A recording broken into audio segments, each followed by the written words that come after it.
Hello, everybody. This is Dr. Alfred Huang at the RISTER International Martial Arts School. I'm one of the senior instructors, and we just had a recent instructor camp this past week, and I felt it would be good to showcase a few examples of what we refer to as fight training. I chose 5 different clips to show some common tendencies and mistakes that many people do. And these aren't the only ones. These are just a few things that some people do. But I thought it was a great illustration of why we train the way we do. The guys that were depicted in these clips, they're all advanced students at the school. They're all really good sports and letting me utilize their clips to show some of the common errors and problems. Then later on, I will show 3 different clips of how to execute them properly. So let me just also preface this by saying that what we're talking about and what we're doing here is not situational or scenario-based martial arts, but instead what we're trying to do is cultivate a set of skills. And you need to have a certain environment to be able to learn how to do certain things. Sometimes you have to simplify the parameters until the student is confident that the tactics work, and then you can start to add more to it and make it a little more difficult. That's kind of how the training works. I always tell the students, related to the tactics, it's easy to understand it, it's easy to appreciate it, but to actually execute it, especially under duress, is another thing altogether, and it takes quite some time to learn. What you're going to see are 5 clips. I'm going to show them first in normal speed, and then I will show them in slower motion in order to explain what is it you're seeing.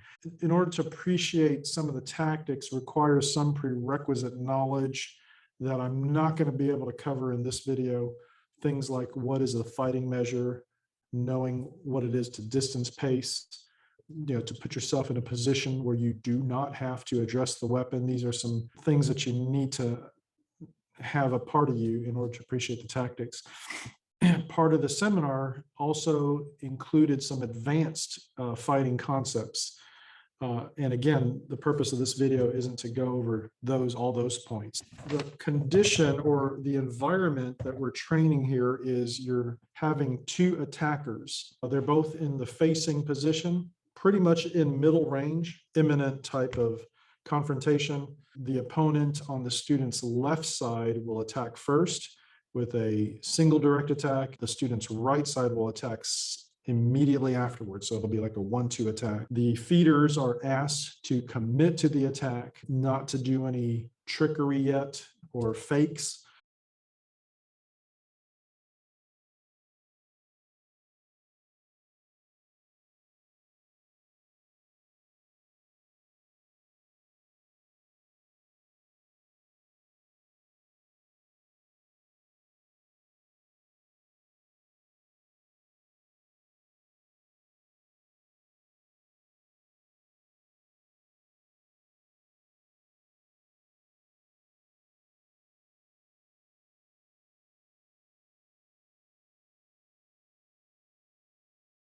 Now we're going to go back and review these clips in slow motion. In this first motion, he does something that's very common to newer students, is that you see this preparatory motion before his swing. We call this a negative motion. He wants to land a heavy blow, so usually you'll see people pull their weapon back before they strike. In a one-on-one scenario, you might be able to get away with it, but with multiple attacker scenarios, this is valuable time. I mean, it's fractions of a second, but it's time that you can't afford to lose, because you will end up getting hit by the secondary attacker, and you don't have time to recover from a inefficient swing. Okay, so he hits him, and he gets clipped in the second one, and he does something here which we call imprecise striking, where he may hit the abdomen, he may try to hit the closest target he could see. Like I said, with one-on-one type scenarios, that's not always a bad thing, but in multiple attacker situations, if you're doing imprecise hitting, the opponent may come back and try to hit you again, so you're not taking them out efficiently. Okay, this next clip, and the first thing you'll notice is what we call reaching. And reaching is your preparatory motion in trying to address the person's attack.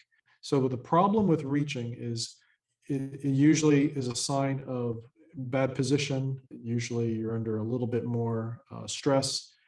Another thing is the feet tend not to move as well when you're reaching. So he is able to pass there. He has a good hit. And again, as the secondary attacker is starting, you can see he's reaching again, addressing that movement, and he gets clipped there. So he was in a kind of a bad position. Also, people tend to reach when they're not adequately prepared. Okay, on the third clip, he does something a little different in this one. He kind of moves to his right. So he's going on the inside of the first attacker, wanting to try to hit the second attacker first, and they both get clipped. So it was kind of a tie. In this kind of scenario, it's not the best thing to do in trying to go to the inside and try to hit the secondary attacker in this particular scenario. You're closing the distance to the second attacker, and more often than not, you're going to get into a tie. And actually, I tried that myself, and I couldn't get it to work. So here he is again. And what we have here again is reaching. And of course, look at it. He's probably not quite offline yet. He's already addressing the weapon as it's in its preparatory motion. So he's reaching out too soon. He's able to pass it. And then he does this, what we call a windmill type of a swing.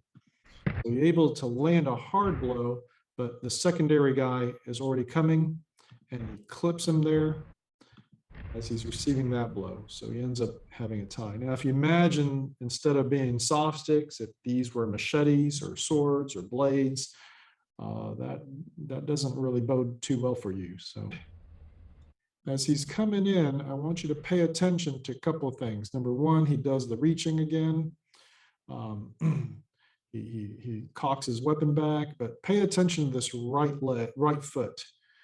And he likes to step back to avoid. He successfully get the second hit, and his right foot still stays forward, and he gets clipped. And we don't like to get into this area because you end up being square to the secondary attacker. Okay, and this last clip does this, and what you see here is kind of he's caught off guard a little bit, and so he does what we call leaning. And so this, you just trying to avoid getting hit, right? And so the head is usually leaning back, and you're imbalanced, you're a little late to the response. This is where the error in addressing the opponent's weapon, this is kind of what we're talking about. You're in a position where you have to address the opponent's weapon, and you're always going to be a tick behind. He successfully avoids that, able to hit Sifu, and then straight back in that straight line, and he gets clipped by the secondary attacker. Big part of that is he's creating too much space. He's still relatively squared up with the secondary attacker.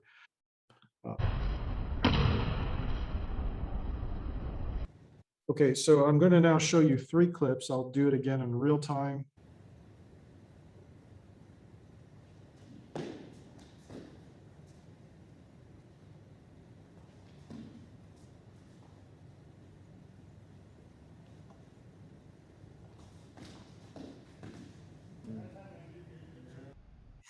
Okay, so in this first clip, one thing I was pointing out is that sometimes Sifu will kind of give you a little bit of movement and a little bit of gestures. We call these tails, like in a card game, someone giving away their hand.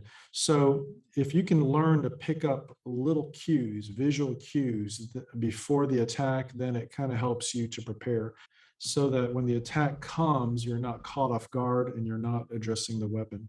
So as he's coming, notice that I do pass.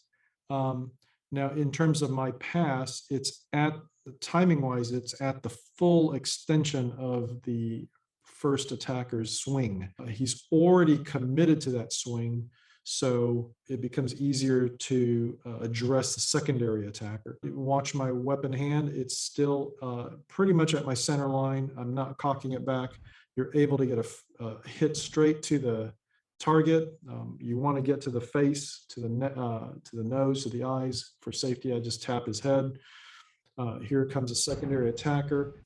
I do a pendulum swing and I move my body to the opponent's outside, creating angle. I'm not square, and I'm able to land another blow to a precise target to the face.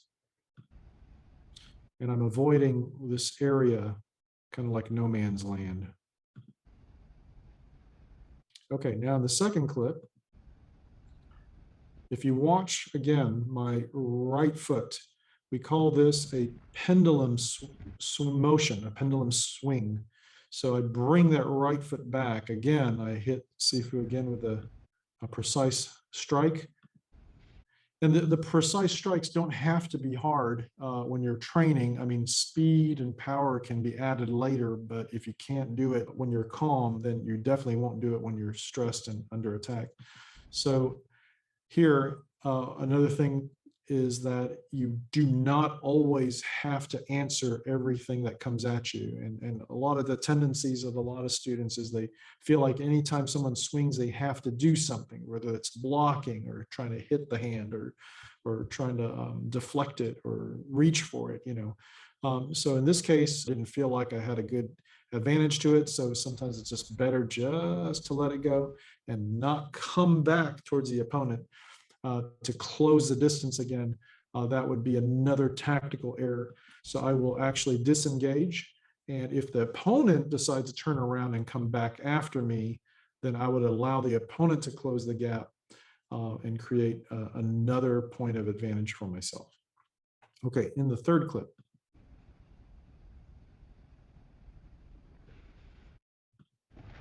Okay, so in this scenario, Sifu decides to change his tactics on me without letting me know. So he does not lunge at me fully, and he kind of swings at me and kind of stops. So I have to go use him as a shield. Of course, the secondary attacker has to go around him. I do something where I call a hand-only technique, where I impede the attacker's swing early, and I'm able to funnel him in and strike him in the face. And so that's a condition called funneling. And this is kind of an example of changing the feed to see if your innate response can pick up on those things. You don't have time to constantly analyze it, which is why we like to train these things until it's second nature. That's why it takes some time to do this kind of training. Okay, so at this point, I'm going to play the rest of this clip, allowing you to listen to what Sifu John RISTER is saying. You see what happened? So that's my advantage. You did, but he didn't know I was going to do it. And as the feeder, I have the ability to control certain things to help him learn, right? So I gave him a completely different kind of energy, and he was forced to respond to that on the fly. So he had no knowledge that it was going to happen. All he knows, I'm going to attack first. Doesn't know how. Okay? You see what I'm talking about? So what did you do different, Sifu? So you notice the first few times when I came at him, I really what? Lunged in? Now, if you notice the last time, when I came at him, I stepped and I swung and I held my ground. Okay? So it created a different environment for him to have to deal with second opponent, which you guys kind of start to what? feed a little bit differently, give a little bit different energy. Don't sneak it yet, as far as how, right? But still, be a different person. Okay, well, I hope that was insightful. Of course, if you have any questions, you can always address it to Sifu, John Reister, or myself. And I hope you appreciate the kind of tactical training we're endeavoring to teach. Of course, this requires a lot of prerequisite skill. You need to know how to use the tools in the toolbox. But once you've acquired those prerequisite set of skills, and this is the kind of training that we would like to develop more.